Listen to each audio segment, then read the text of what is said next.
Hello students, welcome back to our YouTube channel logos bio. আজকে আমরা human reproduction chapter থেকে sperm এবং ওভামের structure সম্পর্কে আলোচনা করব।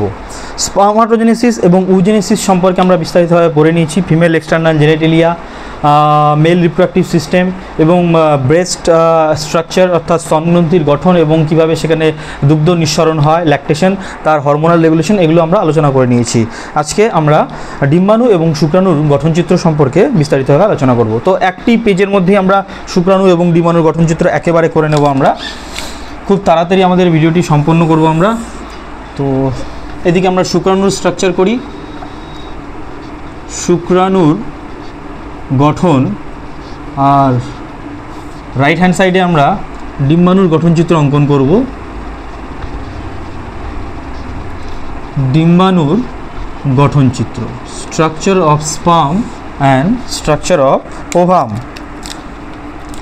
তো স্পার্মের স্ট্রাকচারে আমরা দেখব স্পার্মের যে টোটাল বডি সেটাকে চারটি ভাগে ভাগ করা হয়েছে। একটা হচ্ছে হেড, ভেরি শর্ট নেক, তারপর মধ্যাংশ এবং লেজ বা পুচ্ছ। তো এইরকম একটা স্ট্রাকচার আমরা দেখতে পারবো স্পার্মের ক্ষেত্রে। ওকে, নেকটা খুবই শর্ট হয় এবং মধ্যাংশে স্পাইরাল মাইটোকন্ড্রিয়া দেখতে পারবো আমরা। আচ্ছা, পুরো স্পার্ম, হেড, নেক আর মধ্যাংশ, এই তিনটে অঞ্চল জুড়ে একটা আবরণ থাকে, স্পার্ম মেমব্রেন বলা হয় যাকে। ওকে, এই অবধি থাকবে এটা।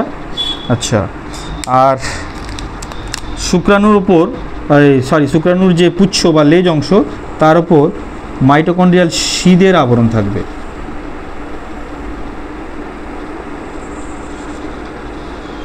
তো টোটাল স্পার্মকে আমরা তিনটে রিজিয়নে ভাগ করব। একটি হলো আমার হেড বা মস্তক, 2 নম্বর নেক বা গ্রীবা, 3 নম্বর বডি বা মধ্যাংশ, 4 নম্বর টেল। যদি লেন্থের কনসিডার করি তাহলে 4 থেকে 5 মাইক্রোমিটার লেন্থ হবে হেডের, এই হেডটা। নেকের 5 থেকে 7, নেক বলছি কেন, নেক তো খুবই ছোট হয়। বডি অঞ্চলের 5 থেকে 7 মাইক্রোমিটার হবে এবং টেল রিজিয়নটা প্রায় 50 মাইক্রোমিটার লং হবে। ওকে, আচ্ছা, তো হেড অঞ্চলে, হেডের যে নিউক্লিয়াস, হেড অঞ্চলে আমার স্পার্ম প্রো নিউক্লিয়াস থাকে, এখানে স্পার্ম প্রো নিউক্লিয়াস এটা। আচ্ছা, হেডের এই অঞ্চলে আমার মডিফাইড গলজি বডি, যেটাকে অ্যাক্রোজোমাল ক্যাপ বা অ্যাক্রোজোম বলা হয়, এটি থাকে। এটা অ্যাক্রোজোম নামে পরিচিত। এই অ্যাক্রোজোম আসলে মডিফাইড গলজি বডি, যে গলজি বডিটা ছিল স্পার্মের, সেটাই মডিফাইড হয়ে অ্যাক্রোজোম তৈরি করে। তো acrosome is nothing but modified Golgi body. এটা আমরা মাথায় রাখবো, যেখান থেকে কিছু উৎসেচক বেরোবে এবং স্পার্মের ক্যাপাসিটেশনে সাহায্য করবে। এটা হচ্ছে স্পার্ম প্রো নিউক্লিয়াস, শুক্রাণু নিউক্লিয়াস, শুক্রাণু নিউক্লিয়াস, স্পার্ম প্রো নিউক্লিয়াস নামেও পরিচিত। আচ্ছা, নেক রিজিয়নটা খুবই শর্ট হয়। এখানে দুটো সেন্ট্রিওল থাকে। একটিকে বলা হয় proximal centriole,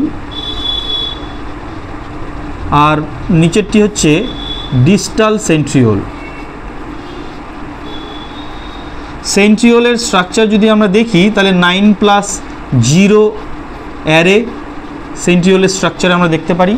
proximal centriole after fertilisation, যে জাইগোট সেলের মধ্যে সেল ডিভিশনের জন্য আমার বেমতন্তু তৈরি করতে সাহায্য করে। আর ডিস্টাল সেন্ট্রিওল আমার মাইটোকন্ড্রিয়াল যে অ্যাক্সিস, যে বডি অ্যাক্সিস, যে টেল রিজিয়নের যে 9+2 অ্যারে তৈরি করবে। কারণ এই যে লেজ, সেটা অনেকটা ফ্লাজেলা বা সিলিয়ার মতো টেল রিজিয়নটা। এই যে এটা পুচ্ছ বা লেজ, এটা কিন্তু ফ্ল্যাজেলা বা সিলিয়ার মতো স্ট্রাকচার, টেল। এখানে কিন্তু সেন্ট্রিওল কেন বলছি, মাইক্রোটিবিউল বা বেমতন্তুর 9+2 অ্যারে গঠনটা পাওয়া যায়। আমরা ক্লাস 11-এ পড়েছি সেন্ট্রিওল বা মাইক্রোটিবিউলসের স্ট্রাকচার। তো সেন্ট্রিওলের স্ট্রাকচারে 9+0 অ্যারে থাকে কার, মাইক্রোটিবিউলসের। আর টেল রিজিয়নে 9+2 অ্যারে থাকে কার, মাইক্রোটিবিউলস বা অনুনালিকাদের। আচ্ছা, এটা হচ্ছে গ্রিভা রিজিয়ন। তো টোটাল এটা হেড, আমার এই পার্টটা হেড, ভেরি শর্ট নেক, এটা হচ্ছে হেড, এটা হচ্ছে বডি, এটা কি বডি। আর এই বডিতে আমরা দেখতে পাচ্ছি স্পাইরাল মাইটোকন্ড্রিয়া। বডিতে কি দেখা যাচ্ছে, এটা স্পাইরাল মাইটোকন্ড্রিয়া, যেটা source of energy, spiral mitochondria. কেমন? আচ্ছা, মাইটোকন্ড্রিয়া এই যে স্পাইরালি অ্যারেঞ্জ হয়ে আছে, মাইটোকন্ড্রিয়ার এই যে স্পাইরাল অ্যারেঞ্জমেন্ট, তার একটা নাম, পোশাকি নাম দেওয়া আছে, যাকে বলা হয় নিভেনকার্ন। যাকে কি বলা হয়, নিভেনকার্ন। What is Nivenkan? The spiral arrangement of mitochondria in the body part of the sperm.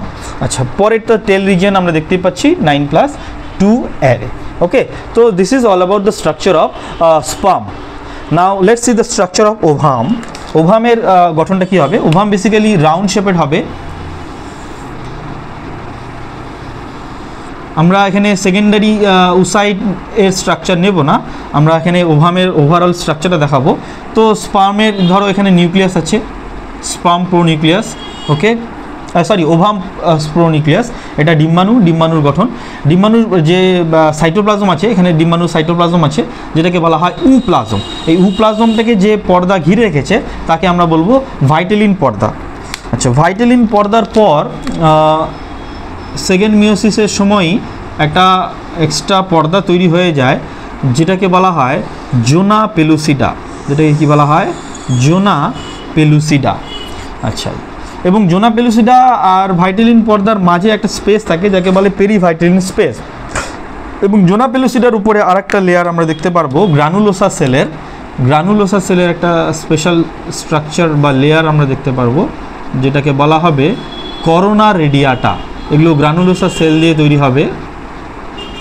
ওকে, এইরকমভাবে এখানে প্রজেক্টেড থাকবে।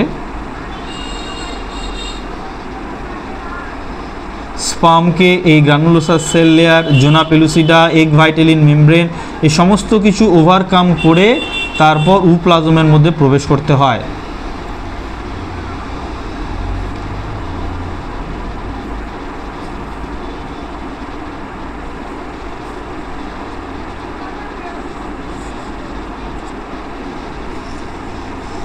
সো এই গ্রানুলোসা সেল লেয়ারগুলো আমরা এভাবে করে নেব।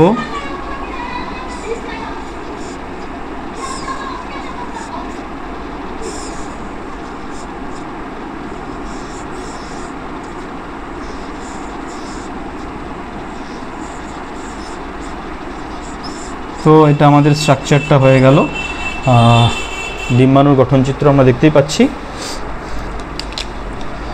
তো কালো রঙের যে আমরা সেলগুলো দেখতে পাচ্ছি, এই সেলগুলোকে বলা হয় গ্রানুলোসা সেল। কি বলা হয়? গ্রানুলোসা কোষ। এই গ্রানুলোসা কোষগুলো যে লেয়ারটা তৈরি করেছে, সেই লেয়ারটার নাম কিন্তু হচ্ছে করোনা রেডিয়াটা। লেয়ারটার নাম কি? করোনা রেডিয়াটা। এই যে একদম বাইরের লেয়ার, এই যে লেয়ারটা, এটার নাম হচ্ছে করোনা রেডিয়াটা।